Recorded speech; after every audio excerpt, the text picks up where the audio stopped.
love and betrayal, greed and murder. It's set in this interesting world of contrasting ideologies and what's right and wrong, and it has a great philosophy about it.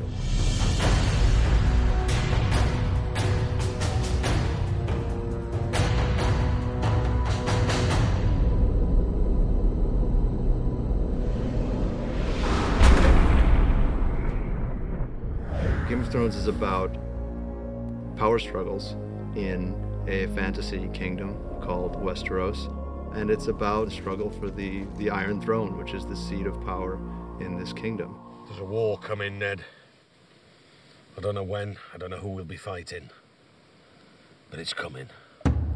At the core of it, there's a conflict for power between two great houses initially, House Stark and House Lannister. The other major houses are all contenders as well. It's a suitably complicated political situation. The old truth that power corrupts, I think, is very valid. And it shows in this series. You see characters that come into power and how they change. In a way, it's about how people forget to see the bigger picture. There's a common threat that everybody kind of ignores because they're too busy pursuing their own interests. And meanwhile, outside the Seven Kingdoms, two great threats are rising, one across the sea in the exiled Targaryen siblings, and another one far to the north, beyond the Wall, which is the boundary of the Seven Kingdoms, in lands of perpetual ice and cold, where a supernatural threat is stirring. It's very different from anything that's been done. I can't think of another fantasy which is as dark as this one is, which is as gritty and as real. Every single character is incredibly complex. You think you know them, you think you've got them pegged as what they seemingly are, but they really aren't. Is there someone in your service whom you trust completely? Yes. The wiser answer was no, my lord. It's not a good guys, bad guys story. It's a story where everybody is pursuing their own interest and everybody is following their own code, and it's about those interests and those ethics coming into conflict with each other, and it just provides a much richer story than the guys in white beating the guys in black. Lord Baelish, perhaps I was wrong to distrust you. Distrusting me was the wisest thing you've done since you climbed off your horse. It's quite a big, sprawling, epic kind of story, and fascinating characters, different characters, very rich, sort of tasty characters in there. You don't know who they all are and how they fit in. Shouldn't be out here, my lord. There's no telling who has eyes where. Let them look. So I've found it's very dense and it's very multi-layered. I think that's what I find quite intriguing and quite fascinating about this thing.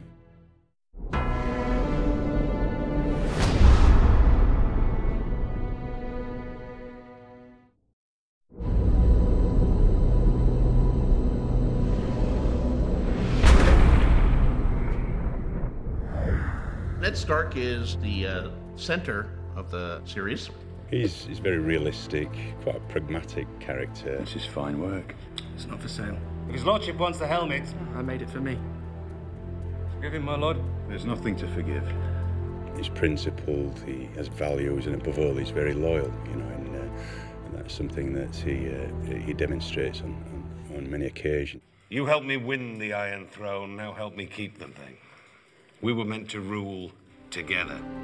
Ned is the Lord of Winterfell, and he's married to Catelyn Tully. Together they have a number of children. 17 years ago, you rode off with Robert Baratheon. You came back a year later with another woman's son. Jon Snow, he's of an age with Robb, the eldest son, and they're closest brothers. I would say Jon Snow is a young hero in a lot of ways. Well, Lord Snow, it appears you're the least useless person here. Personally, I think there's a hell of a lot of inner turmoil if he's fighting between his ambition to be someone and to make a mark on things. I'm ready. You're not going. You're no ranger, Joe. Here, a man gets what he earns. And he earns it. His ambition can and does make him do quite extreme things. The Lannisters are the Queen's family. Robert Baratheon, the king, who wed the daughter of another great house, Cersei Lannister. She is the queen of the Seven Kingdoms. She's quite tricky, layered, and power mad. She's smart and political. She has a very hard time trusting anyone. You're just a soldier, aren't you? You take your orders and you carry on. I was also trained to kill my enemies, Your Grace. As was I. There's a definite sense with Cersei that if it will further her game of power, she'll get rid of anybody. It doesn't really matter. Jaime, her twin brother, is one of the members of the King's Guard. It would be good to have you on the field. The competition has become a bit stale. I don't fight in tournaments, because when I fight a man for real, I don't want him to know what I can do. He is a soldier and he doesn't care about the politics. He knows the game and he does not want to be directly involved in it. Cersei and Jaime also have another brother, Tyrion Lannister. Tyrion Lannister, because of his size, has had a very complicated upbringing in relation to his father and his sister. He's very well read. He gets 0 powers with physical defenses, so he has to defend himself with his wit and charm. Why'd you read so much? Look at me and tell me what you see. Is this a trick? What you see is a dwarf. My brother has his sword, and I have my mind. And a mind needs books like a sword needs a whetstone. There's a set of characters that you also encounter who are across the Narrow Sea on an entirely different continent. May I present my honored guests, Viserys of House Targaryen, the rightful king of the Andals, and his sister, Daenerys of House Targaryen. He's a man on a mission. He's fairly obsessive about one thing, which is regaining his crown. When they write the history of my reign, sweet sister, they will say it began today. He's very bitter and resentful of the people who took it from him, and he carries a huge burden. His sister is Daenerys Targaryen, also known as Daenerys Stormborn. Tell them to stop. You want the entire horde to stop? For how long? Until I command them otherwise. She goes on such a journey. She gets put up with a lot of obstacles coming her way, and every time she overcomes them, she succeeds, and she kind of just gets stronger and stronger as she goes on. She's an incredible, incredible, wicked person. There's plots within plots and wheels within wheels, and many people competing for one seat.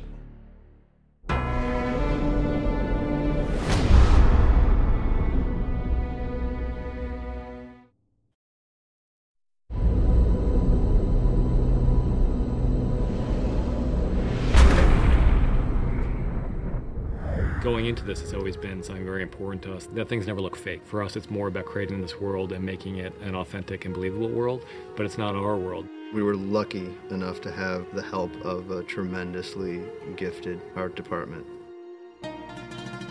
I'm responsible for the look of the show, from the kind of the floor to the sky. I'm working out what the CGI is going to be, the whole look of it from there downwards, so that we have a complete look to the series. You've got to create a world from scratch that feels like you're in a different time and different place. So it's creating different environments that work, that feel real but don't feel like, you know, either contemporary or known periods. That's the main thing.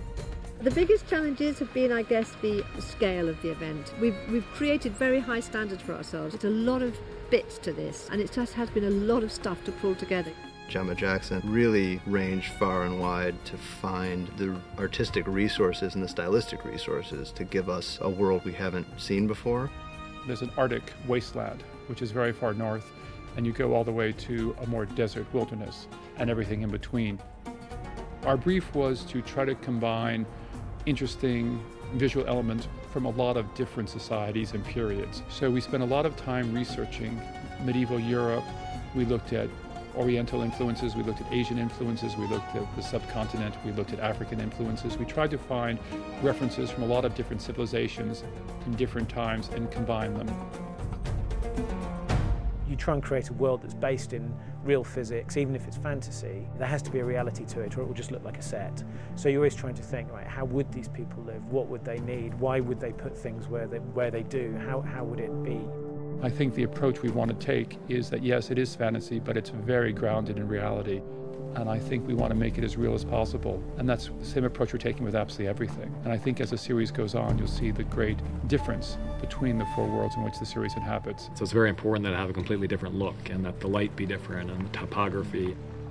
We've been given the luxury of being able to span various countries. So we scouted probably, 14 different countries when we're trying to decide where to shoot and why ultimately we decided to shoot Northern Ireland. You drive 25 minutes and you're at some beautiful forest somewhere, and you drive 45 minutes and you're at this great old castle. It's a huge scale. Shooting simultaneously in 2 different countries, as Malta and Ireland, is a challenge, but it's great fun. We love it. It's one of the fun things about this show is that we get to make it up. We're not hewing to any particular historical period, absolutely. This is a fantasy series, and that gives us a lot of freedom, and that's part of the fun of it. Fantasy is always bigger. I mean, fantasy is larger and more colorful and more exciting, I think, than history. So you take your inspiration from something in history, you make it much bigger and perhaps more dramatic. It's just the best story. It's fascinating, and there's so many twists and turns, and when you think you've got it figured, it completely changes its mind, and you follow it and you get excited by it. There's real emotion and there's real relationships that you can understand and relate to, and it's just brilliant. It's a wonderful story. This interesting combination of a very real world with an overlay of fantasy is a pretty intriguing combination, and I think it's something that you see nowhere else on television currently. I don't think anybody will do it quite the way HBO does. What do you know about fear? Fear is for the winter, when the snows fall 100 feet deep. Fear is for the long night, when the white walkers move through the woods. When the sun hides for years, and children are born and live and die, all in darkness. That is the time for fear, my lord.